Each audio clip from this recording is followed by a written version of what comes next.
So suppose that I were to start a catalog that would be mailed to your house, should you order it. And as you look through the catalog, you're seeing all sorts of items and objects of wondrous fancy, and one of them catches your eye, and so you think, I would like to order that. So, what are you going to do? You're going to have to call up the number on the catalog, discuss with the person what you'd like to order, or perhaps a automated automaton, and then you're going to end up ordering the item if it's in stock, and then it's going to be shipped to you. You're going to receive it. Maybe later you will have to call again and schedule a return because you didn't like the item from the I Simply Must catalog. Okay, so I'm going to call the act of calling a call gate because kind of the idea that I want to get across is that anytime there's going to be a call gate, is what we're going to call it, there's going to be a certain number of people who don't make that call. Right, they're too busy, they're too anxious about making the call. There's some reason they don't end up making the call. And so it could be, good or bad for the business. Say the call gate at the beginning, when you first have to call to make the order, that's going to be a call gate. Certain people aren't going to make that call. It's just not worth it to them to call you up and order the object or the artifact.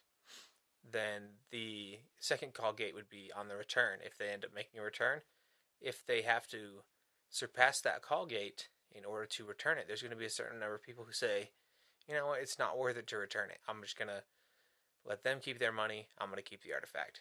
So I just was thinking about how that can be kind of used in business. You could try to eliminate as many negative call gates as possible and not increase the number of beneficial call gates for yourself, but you could keep those around if you wanted to.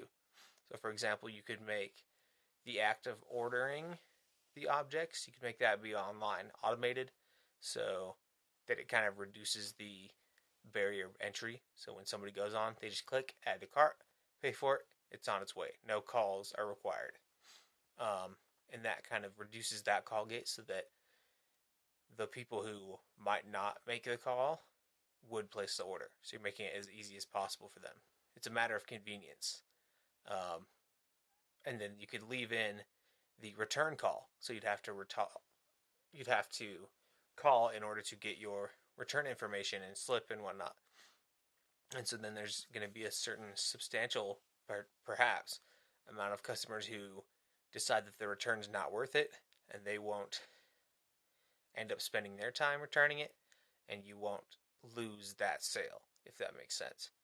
And so I'm not saying use this malignantly, but it's just kind of a pattern, we'll call it, and kind of in a more generalized term, instead of calling it a call gate, maybe call it a step gate, SG, right?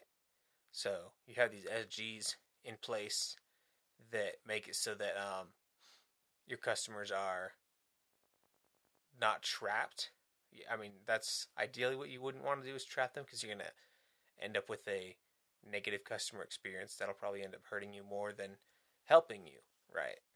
But you do see that there are some kind of firms that do this today, and they have these step gates that probably wouldn't be acceptable under other circumstances, but they're rather like domineering kind of in their fields.